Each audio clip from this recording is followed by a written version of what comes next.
Welcome back to season number 3, and we have a brand new name, the Joust About Careers Podcast. I'm your host, Brian Brock, and I'm a career advisor and English teacher at Buren High School. I've seen too many people spend a lot of money and time working toward careers they don't enjoy or that don't help them achieve the purposes they've identified for their lives. I want to make sure that doesn't happen to anyone else, whether it's a high schooler or someone approaching retirement. My guest today is Wade Schimmoeller, a Senior Financial Analyst for NetJets, the world's largest private jet company. Wade will be sharing about what he does as an analyst, how he arrived at this place in his career, advice he has for future analysts, and much more. I hope that listening to what Wade shares today will help you make better career decisions and lead to a fulfilling career journey. Welcome back, and welcome to our first episode with the new title of Joust About Careers.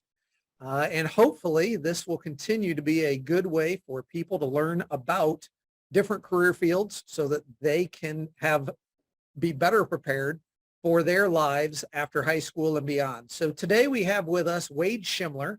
He is a Van Buren graduate who is now a financial analyst for NetJets. He's going to be talking to us a little bit about his career and what he does and some of the things that he's learned along the way that might be helpful to some of you. So, Wade, thank you very, very much for joining us today. And I'd love to just hear a little bit about NetJets. What is NetJets? What do they do? And what do you do for them? Sure. So thank you so much for having me. I'm super excited to be on. So NetJets is actually the world's largest private aviation company. So we have over 750 private jets that are all over the world. And we essentially have over 5,000 to 6,000 customers that we fly anywhere in the world at basically 24 hours notice. So we have owners that buy into our program. So if I'm interested in private jet travel, I can either purchase my own share of a plane, or I can purchase hours on a plane that is shared ownership with other owners, or I can also buy my own plane and hire NetJets, one of our subsidiary companies, to manage, fly, and service my own airplane. So we offer several different types of services across the private aviation industry. So we've been the leader in private aviation for over 50 years. So very interesting company. What I do specifically, so I work on the financial planning and analysis team. So our department is in charge of essentially enabling all of the leadership to make solid, sound financial decisions. And I specifically support the IT department.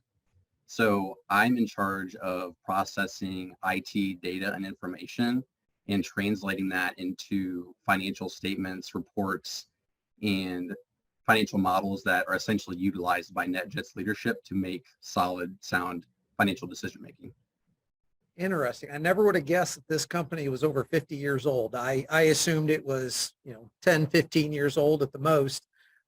Very, very interesting. So when you were in high school, did you have any idea that you would end up in a position like this?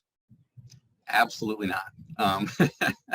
When I was in high school, I originally wanted to become an engineer. So when I was in your class in sophomore year, I actually shadowed an engineer at Whirlpool and got to see what it was like to hands-on be in engineering and do that. But when I decided to go to college and I started to work when I was a junior in high school, I started to kind of change my ways a little bit. So that's kind of what led me down at least the general path of my degree.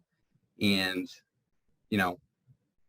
I had no clue that I would be number one working in IT or number two working in finance or anything to do with data. So it was a complete and utter coincidence that I ended up where I'm at. Well, good. Yeah. And I would say that's probably the story of a lot of people out there. So yes. You went to Bowling Green State University and earned a bachelor's degree in business analytics and intelligence.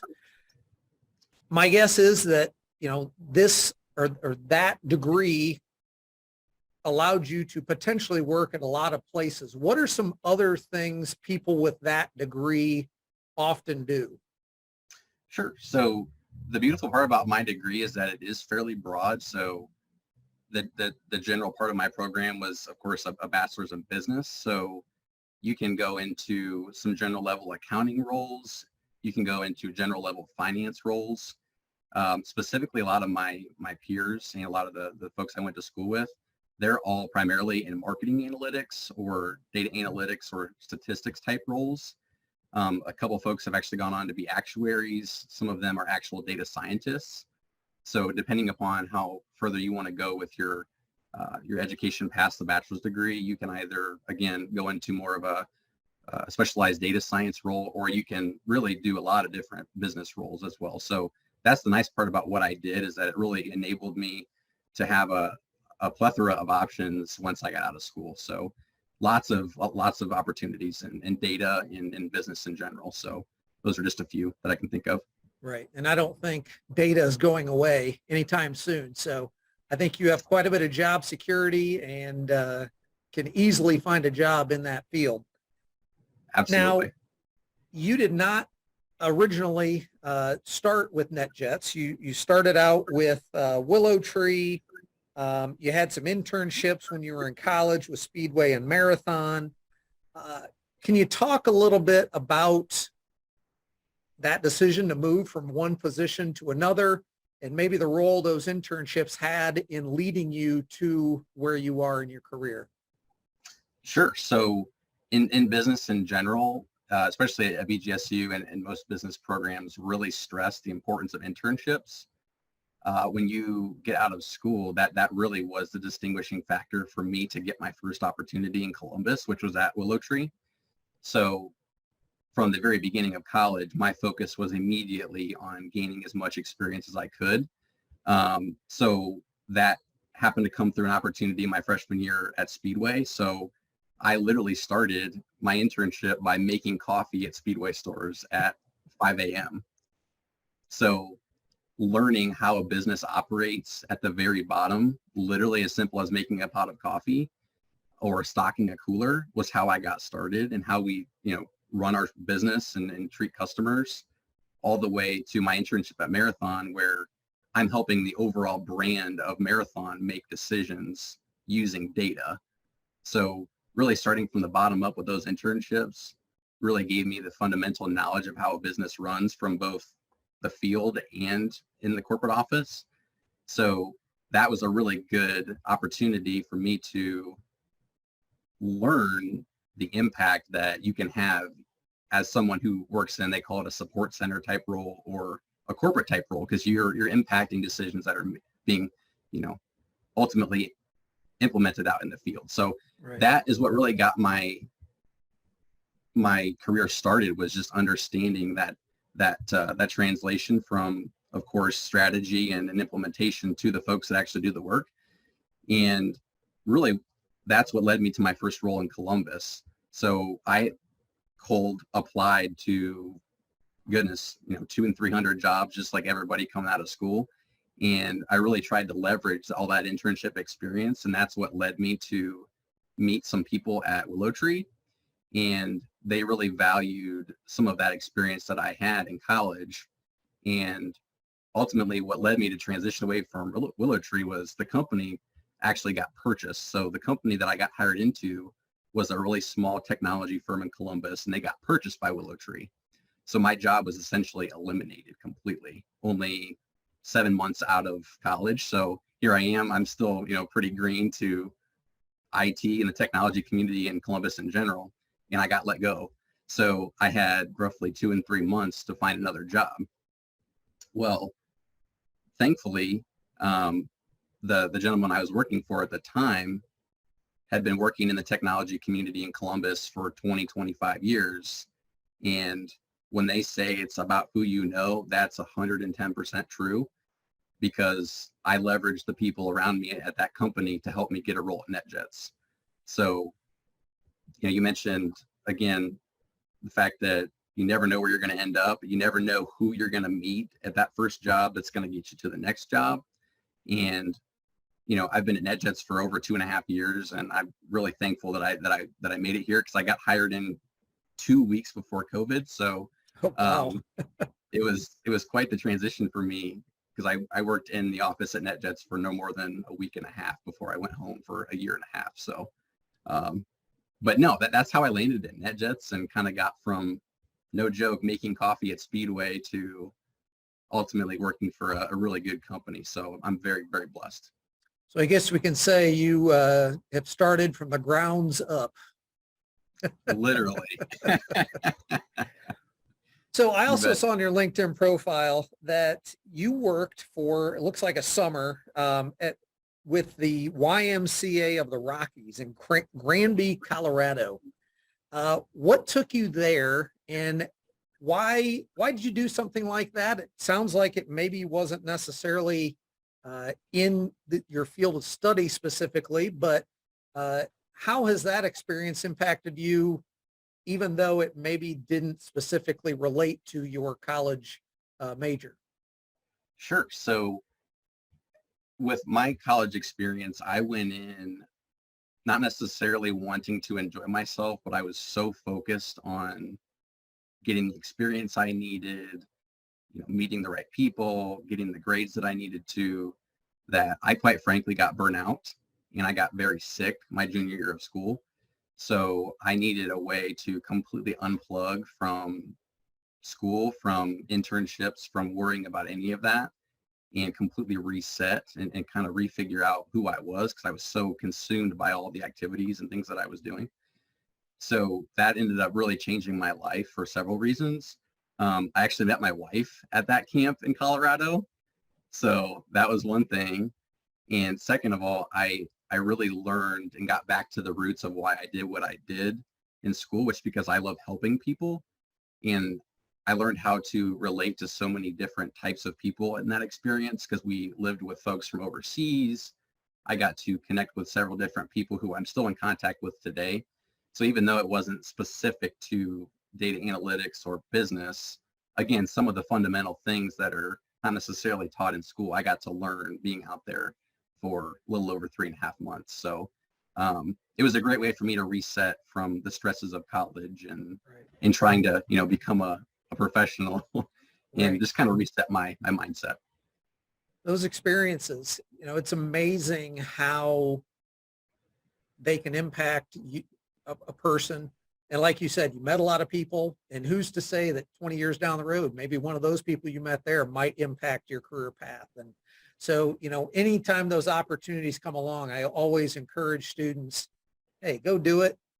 Have a great experience. You never know how that could benefit you in the future. So that's really interesting to hear you talk about purpose and how that helped you identify that you want to help people and so forth. How do you feel like your current role allows you to achieve that purpose? Sure. So that's an interesting question, because that's something I actually struggled with a lot when I was going into data analytics and business, because a lot of folks see business as a black and white degree. You're working in accounting, you're working in marketing, which again, you're trying to sell something, you're working in supply chain or some sort of STEM field. So typically people think of business as black and white. And that was something I struggled with data in particular. However, I had a professor when my junior year of college who helped me understand the fact that I serve people who are extremely stressed. They're under a lot of pressure. They're handling millions and millions and millions of dollars, and they're leading hundreds and hundreds of people. So for me, changing that perspective to, I can solve really difficult problems for these people to make their life easier, to take away some of that stress. So that's how I have been able to relate to that purpose, because some days, quite frankly, it's hard to do that. Because again, I'm serving folks that can sometimes be extremely overwhelmed, and that's just the nature of what they do. So that's how I relate, again, a black and white field to, I'm helping someone by allowing them to be a little less stressed. At least that's my goal. Right. So that's a great perspective. And again, I've tried to instill in students that there's a lot of different ways to achieve a purpose. You found one way to do that. And that's really interesting. So thinking about NetJets, what's the best aspect of working for a company like that? So when I first came into the company and really started to understand how they operated, NetJets is a company that spares no expense in investing in either their people, their processes, and the way they conduct business. And they're extremely focused on maintaining that to the utmost degree, because our service, the people that we interact with every single day, they expect that. And it really cultivates and generates an environment where I know that they're invested in preparing me to be the best person that I can be, so that I can better serve the organization and the people that we take care of, because we hold people's lives in our hands every day and we don't have the opportunity to make mistakes. So coming in from, a different background of an industry, or several industries, quite frankly, that are outside of aviation, that was a little bit of a shock, because sometimes companies don't react that way, or sometimes other companies, of course, have their own strategies. But with NetJets, they're extremely focused on putting every single thing that they can into the people and the purpose in the products that they serve and provide. And that really empowers me to keep going. And I think that's critical, especially when we're in such a challenging industry and we are always evolving and changing. So you need that support. Otherwise, it can get very, very tiring quickly. Right. So that's fundamental, I would say, to anybody looking to work for a company. How do they empower their people, and how do they really go about their business? It's not so much what they do, but how and why they do it. That's important. So that's what I think is really the best part of working at NetJets, or one of them at least. But I could go on for a while. It's always nice to have a company that you feel is, like you said, empowering you so that you can do your job better in order to help your clients and so forth. So Exactly. if there's someone out there who's thinking about data science, analytics, what advice might you give to that person as he or she prepares to start down that path? Sure. I think data science in general, it can be very broad. There is lots of different facets of data analytics and data science. There are tons of different tools, different skill sets that you can pursue. I would really suggest finding the one area or one niche that you are really interested in and sticking to it and becoming the best that you can at it, versus trying to learn as many possible tools or coding languages or facets as you can, because data science is one of those areas where you have to be a mile deep and an inch wide versus a mile wide and an inch deep, if that makes sense. Mm-hmm. So really honing in on what you are interested in learning more about and providing help with that type of either industry, or in this case, I'm passionate about IT. So that's what I would say to anybody pursuing data science, is you really need to hone that in, because that's what will differentiate you from someone else. Because my knowledge of the area that I work in is really what becomes valuable to employers, versus I know 15 tools or I know 5 coding languages, which in some industries and some professions, that's different. So that would be my biggest piece of advice. How much of your day is spent coding? Believe it or not, probably 20 to 25% tops. A lot of what I have to do is try and understand what problems leaders are trying to solve. So especially as I've gone on throughout my career, the soft skills have almost superseded the actual hard skills of data science, because almost 80 to 90% of the time, figuring out what problem I'm trying to solve is harder than actually writing code or modeling something to fix the problem. So it's less than you might think. Interesting. I'm glad you mentioned the soft skills too, because students need to understand you have to be able to communicate effectively, have to be reliable, etc. So really good, really good. So you've recently made a move to Tennessee. What's the biggest difference you found between living in Tennessee and living in Northwest Ohio or Central Ohio in Columbus? So I would say that certainly it's much different than Central Ohio. Central Ohio, it's extremely diverse. It is extremely fast paced. For lack of better words, it can be very stressful just with the environment that you're in. And similar to back home, Northwest Ohio, being in Tennessee, we live in East Tennessee, and it's extremely laid back. People will stop and say hi. They'll talk your ear off for 20 minutes. They'll wave at you. Whereas in Columbus, they'll honk at you. So it's definitely much more my speed, of course, growing up in Van Buren. So it definitely is a better fit for me versus Columbus. But it was great while I was there to gain additional perspective and to learn what it's like to live in the city, because I never had before. So it was really good. Right. What was the best part about living in the city? The opportunities from both an employment standpoint, and there's so much to do, so many people that you can meet. The only bad part about living in Columbus was the majority of the time we lived there, it was during COVID, which was kind of a bummer. But again, the people and the opportunities from a professional standpoint are just amazing in Columbus. So I would definitely not be where I'm at if we didn't move to Columbus.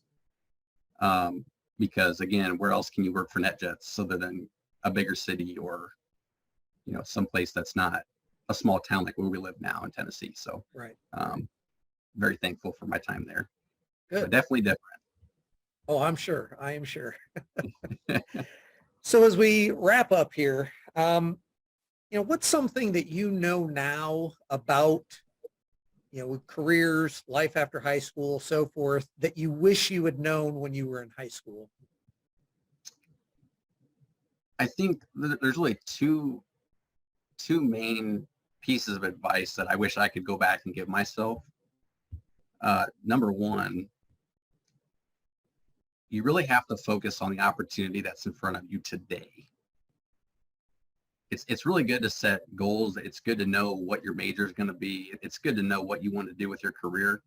But if I've learned one massive piece of perspective or one piece of wisdom, it's you really have to focus on the opportunity and make the most of what you have that day. Because once all those pile up, that's when life will start to make sense to you. Because like I mentioned, I wanted to be an engineer, and I ended up changing my major 3 and 4 times. I ended up working for several different industries, and it's me focusing on today's opportunity that really got me to where I'm at. And second, kind of tying into that, really hone in on one interest and just become the best you can at it. Because there's not one perfect job. It doesn't exist. There's not one perfect career for you. Only the one that you choose to make the most out of and try to be your best at it. Because I spent way too much time in college trying to figure out what the perfect career was for me when there really isn't one.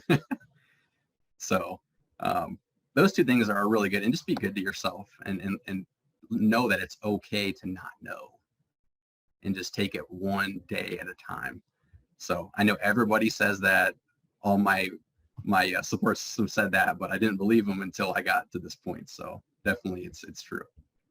Well, I would say that is some outstanding advice, and I really appreciate you joining me and talking about your career and sharing that, because again, I think that's a career field that most high school students haven't considered, and we know that it's going to be in high demand for a long time.